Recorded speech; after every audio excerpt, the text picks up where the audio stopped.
नमस्कार, स्वागत है आपका दिल्ली एनसीआर दिन भर में। आपके साथ मैं हूं मुकेश गुप्ता। दिन भर की खबरों पर जाएं उससे पहले एक नजर डालते हैं अभी तक की हेडलाइंस पर। दिल्ली में इस साल नर्सरी एडमिशन पर लग सकता है ग्रहण, कोविड के चलते असमंजस में सरकार। गाजियाबाद में बदमाशों ने घर में घुसकर युवक को मारी गोली, इलाके में दहशत का माहौल, हत्यारों की तलाश में जुटी पुलिस। दिल्ली में होगा कोहरा, शीतलहर और पोल्यूशन का ट्रिपल अटैक। देश भर में क्रिसमस की तैयारियां, दिल्ली के चर्च भी गुलजार।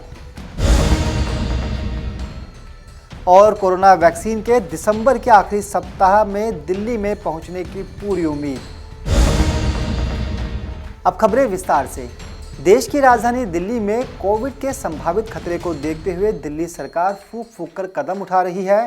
कुछ खबरें सामने आ रही है कि दिल्ली सरकार इस साल नर्सरी एडमिशन को रद्द कर सकती है या फिर एडमिशन प्रक्रिया को थोड़ा देर से शुरू कर सकती है। पेश है रिपोर्ट। कोरोना महामारी के चलते देश के कई राज्यों में स्कूल कॉलेज अभी भी बंद हैं और ऑनलाइन क्लासेस ही जारी हैं। देश की राजधानी दिल्ली में भी अभी स्कूल और कॉलेज नहीं खोले गए हैं और दिल्ली सरकार अभी इस पर विचार भी नहीं कर रही है। दिल्ली में स्कूल जुलाई से पहले खुलने की संभावना नहीं है। ऐसे में 2021-22 के एकेडमिक सेशन में नर्सरी में होने वाले दाखिले रद्द किए जा सकते हैं। दिल्ली के शिक्षा मंत्री मनीष सिसोदिया ने एक इंटरव्यू में कहा कि जुलाई से पहले दिल्ली में स्कूलों को खोले जाने की संभावना बहुत कम है। भले ही फरवरी तक हम लोगों को वैक्सीन का टीका देना शुरू कर दें, हमें अभी इस दिशा में भी काम करना है कि टीचर और बच्चों को बिना जोखिम में डाले परीक्षाएं कैसे आयोजित की जाएं।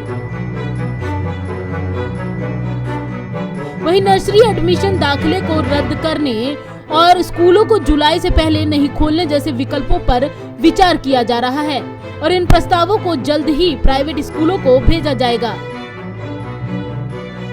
सरकार के प्रस्ताव के मुताबिक अगले साल स्कूलों में एक के बजाय 2 बैच में एडमिशन प्रक्रिया शुरू की जाएगी, एक नर्सरी में जबकि दूसरा किंडरगार्टन में। आपको बता दें कि राजधानी दिल्ली में सभी स्कूल और कॉलेज मार्च 2020 से ही बंद हैं।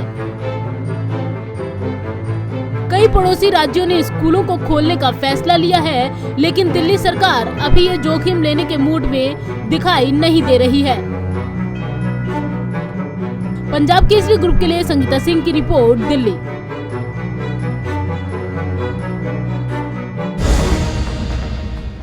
दिल्ली से सटे गाजियाबाद में इन दिनों बदमाशों के हौसले बुलंद हैं। गाजियाबाद के लोनी इलाके में 3 बदमाशों ने घर में घुसकर एक शख्स को गोली मार दी।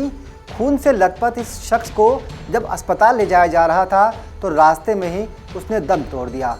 फिलहाल गाजियाबाद पुलिस इस मामले में बदमाशों की तलाश में जुटी है। तफ्तीश करती पुलिस, जमीन पर पड़ी गोलियां और चारों तरफ खून की छींटें। मामला गाजियाबाद का है, जहां बदमाशों ने घर में घुसकर ज्ञानेंद्र नाम के शख्स को गोली मारकर मौत के घाट उतार दिया। वारदात को अंजाम देने के लिए बाइक से आए 3 लोग ज्ञानेंद्र के घर पहुंचे और घर में घुसकर ताबड़तोड़ फायरिंग शुरू कर दी। फायरिंग में घायल ज्ञानेंद्र को खून से लथपथ फर्श पर छोड़कर बदमाश मौके से फरार हो गए। एक लड़का है 32 वर्षीय ज्ञानेंद्र उर्फ जैनी, पुत्र स्वर्गीय किशन लाल। तो कुछ लोगों ने इसके घर पर आए, इससे थोड़ी देर कुछ बातचीत करते रहे। उसके बाद कुछ लोगों ने गोली की आवाज़ सुनी। तो उसके बाद जब परिजन बाहर आए गेट की तरफ, तो अब ये वहाँ पर ये घायल अवस्था में लड़का पड़ा हुआ था, जिसको कि यहाँ पर परिजनों ने इसको जीटीबी अस्पताल में भर्ती कराया। और इसमें परिजन कुछ लोगों पर शक जता रहे हैं और ये अपना तहरीर भी नियमित तहरीर दे रहे हैं। तो उसी के अनुसार आवश्यक कार्रवाई की जा रही है। बहुत ही जल्दी जो भी अभियुक्त हैं उनको पकड़कर हम गिरफ्तारी का प्रयास करें। कार्टेज बरामद कुछ सुने गए थे, अभी एफएसएल आ रही है, एफएसएल सब चीज़ों की। सर कुछ कार्टेज भी बरामद हुए हैं? कार्ट्रिज वगैरह एग्जैक्ट जो है एफएसएल उसमें कर पाएगी डिसाइड की किस तरह की चीज़ें हैं। और इसमें देखा जा रहा है कि अभी जो रिपोर्ट आएगी, पीएम रिपोर्ट और मेडिकल लीगल रिपोर्ट के आधार पर ही कहा जा सकेगा कि कितनी गोलियां लगी हैं, कितनी गोलियां कैसे। अच्छा, मौत हो गई क्या युवक की? अभी सूचना जो परिजनों ने दी है कि व्यक्ति की उसकी लड़के की डेथ हो गई है, तो इसमें तहरीर ली जा रही है और बहुत ही जल्दी हम अभियुक्तगण की गिरफ्तारी करेंगे। सरेआम हुई इस फायरिंग घटना से इलाके में चारों तरफ हड़कंप मच गया। लोग आनन फानन में ज्ञानेंद्र को अस्पताल लेकर भागे, लेकिन अस्पताल ले जाते समय रास्ते में ही उसकी मौत हो गई। पुलिस को सूचना दी गई। पुलिस ने घटनास्थल का जायजा लिया। वारदात की जगह से सबूत भी इकट्ठे किए और शव को पोस्टमार्टम के लिए भेजा गया है। फिलहाल पुलिस थाने में परिजनों से पूछताछ कर रही है ताकि जल्द से जल्द हत्या का खुलासा कर हत्यारों को पकड़ा जा सके। गाजियाबाद से विकास कुमार के साथ संगीता सिंह की रिपोर्ट, पंजाब केसरी। दिल्ली में कोहरे और शीतलहर ने दस्तक दे दी है। इसके साथ ही प्रदूषण भी अपना अटैक कर रहा है, जिससे दिल्ली वासियों की परेशानी बढ़ गई है। आइए आपको बताते हैं कि आने वाले समय में दिल्ली का मौसम कैसा रहेगा। देश की राजधानी दिल्ली में कोहरे और शीतलहर के साथ साथ बढ़ता प्रदूषण भी नजर आ रहा है और अगले 2 से 3 दिनों तक दिल्ली वालों को तीनों परेशानियां एक साथ झेलनी पड़ेंगी। क्रिसमस तक मौसम का कुछ ऐसा ही मिजाज रहने वाला है। अगले 2 दिनों तक घना कोहरा छा सकता है, तो वहीं न्यूनतम तापमान भी 3 से 4 डिग्री पर सिमट सकता है। इसके अलावा प्रदूषण में भी बढ़ोतरी देखने को मिलेगी। वहीं अगर आज प्रदूषण स्तर की बात करें तो सीपीसीबी के मुताबिक आज राजधानी के वायु गुणवत्ता सूचकांक में 86 अंकों की बढ़ोतरी दर्ज की गई,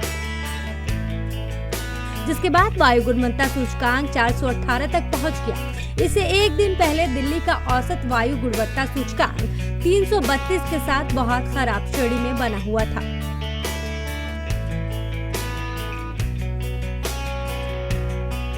दिल्ली एनसीआर में शामिल फरीदाबाद, गाजियाबाद, ग्रेटर नोएडा और नोएडा की हवा भी गंभीर श्रेणी के मध्यम स्तर में दर्ज की गई, जबकि केवल गुरुग्राम की हवा बहुत खराब श्रेणी में रही और आगामी 2 दिनों में भी राहत मिलने की उम्मीद नहीं है। आपको बता दें कि ये ट्रिपल अटैक हवाओं की बिगड़ी चाल की वजह से बना है। हालांकि 26 दिसंबर से हालात कुछ बदल सकते हैं। मौसम विभाग की माने तो 26 दिसंबर तक घना कोहरा छाया रहेगा। राजधानी के कुछ जगहों पर शीतलहर का भी प्रकोप रहेगा, जिसके बाद 27 दिसंबर को हल्की बारिश से मौसम में बदलाव के संकेत हैं। 26 और 27 दिसंबर को पंजाब, हरियाणा, दिल्ली एनसीआर, पश्चिमी उत्तर प्रदेश और उत्तरी राजस्थान के शहरों पर बादल छाए रहेंगे। इन भागों में बारिश भी हो सकती है। पंजाब केसरी ग्रुप, नई दिल्ली।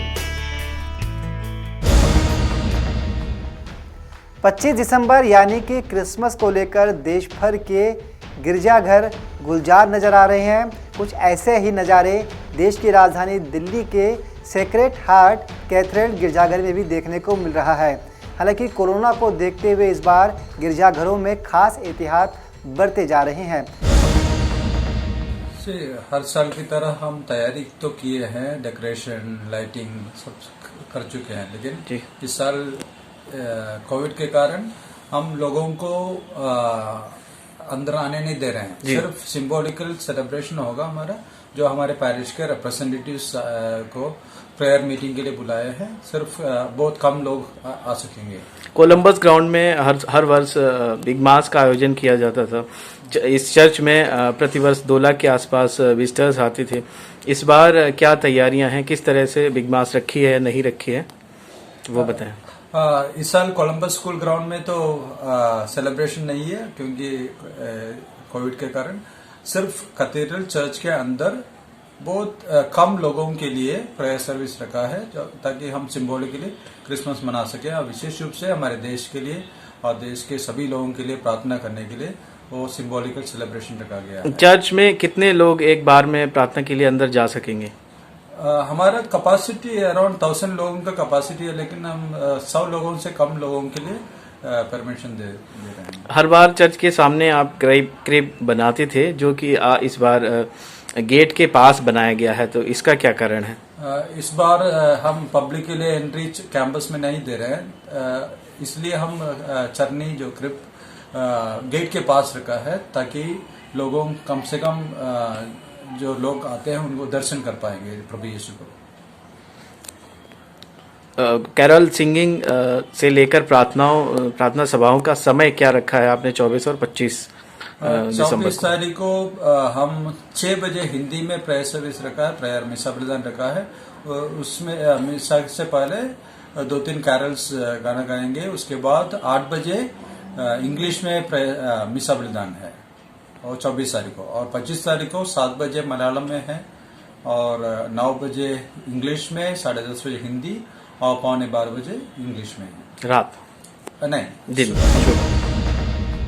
दिल्ली वासियों के लिए कोविड वैक्सीन को लेकर एक अच्छी खबर है। दिसंबर के आखिरी सप्ताह में दिल्ली में कोविड वैक्सीन की पहली शिपमेंट पहुंचने की उम्मीद जताई जा रही है। हालांकि अभी इस बारे में कुछ ऑफिशियल जानकारी सामने नहीं आई है, लेकिन मीडिया रिपोर्ट्स की माने तो दिल्ली के कुछ अस्पतालों को कोविड वैक्सीन के लिए चिन्हित किया गया है।